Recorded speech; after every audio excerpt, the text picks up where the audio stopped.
Siddhi Rai Gandhi from Janetta Foundation School of Medicine. This will be the video about nervous system testing. So in this video we will examine the cerebellum, that is coordination of muscle movements. Hello Darshan, how are you feeling today? I'm fine. So we will be testing your coordination today. Okay.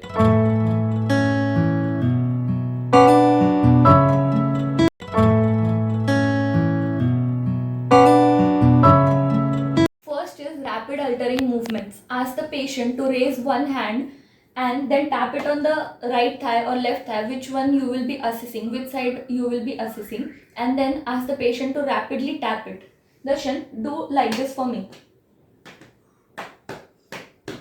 As fast as possible. Okay, other hand. As fast as possible. Okay, thanks. Next is we will be assessing the pinpoint movements. Ask the patient to touch the distal phalange of the thumb and do as fast as possible.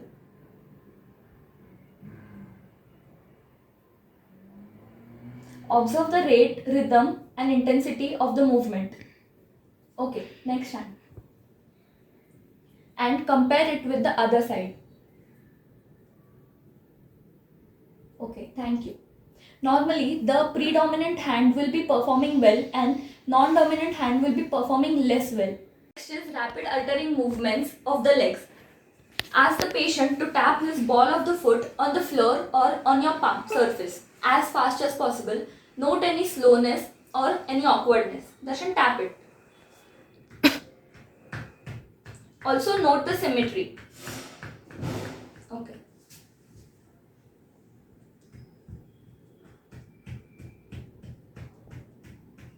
Okay.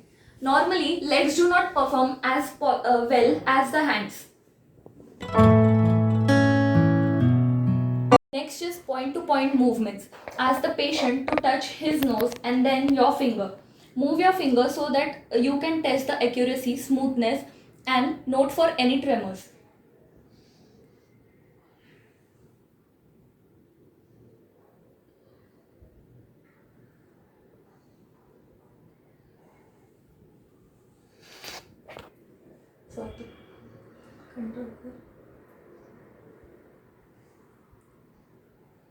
Now with other hand.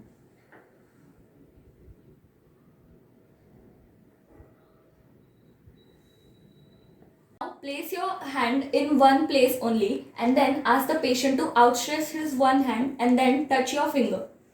Now do it several times and then ask the patient to close his eyes and do again for the several times.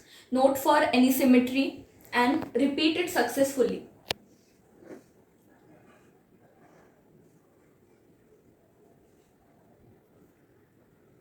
Now Darshan, can you close your eyes?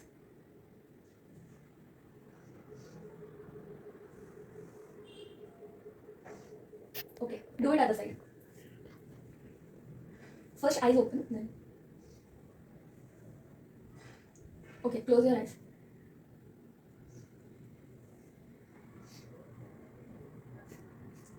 Okay, thank you. Next is heel to sheen test. Ask the patient to place his foot on the knee and then run down from the sheen towards the big toe. Darshan, can you do this for me? Note for smoothness and accuracy and repeat it on the other side. Okay, Darshan, use the another one.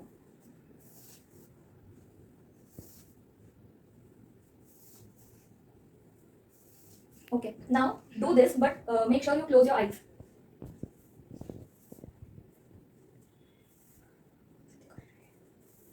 Other side.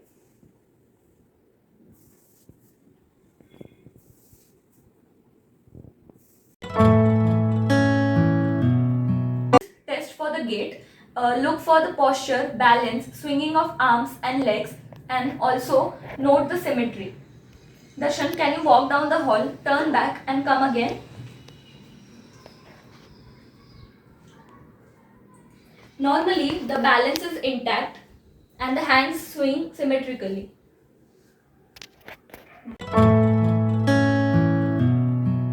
Next is walk heel to toe in a straight line, that is called tandem walking. Tandem walking may reveal the ataxia.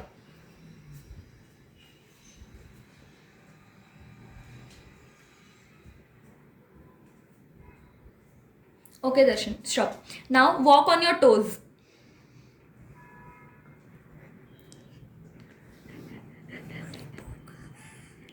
Okay, now walk on your heels. Walking on toes and heels may reveal distal leg weakness. Inability to heel walk is a sensitive test for corticospinal tract damage. This is to test plantar flexion and dorsiflexion of ankles and as well as balance. Ask the patient to hop in place. Darshan, do like this. Assist if support is needed.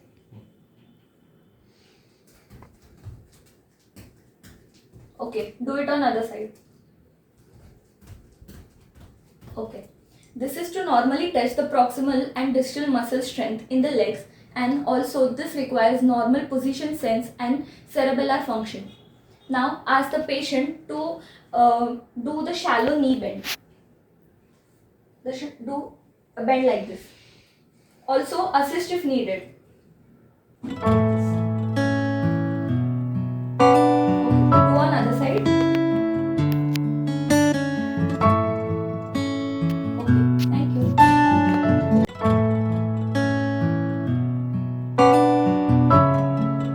Next is the testing for stance. There will be two tests we will be performing. The first is Romberg test and the second is pronator drift test. We will be first performing Romberg test. For this test, ask the patient to closely stand on their feet for 30 to 60 seconds and then close your eyes and then again repeat it for 30 to 60 seconds. Normally, waving is minimal. Okay. Next is pronator drift test. For this, we will be standing in the same position as before in Romberg test. Only difference is the patient should flex the arm and palms upwards and stand in the same position for 30 to 60 seconds. Next, apply pressure on both the hands, that is resistance, and ask for the musculoskeletal strength. Normally, the patient can resist it.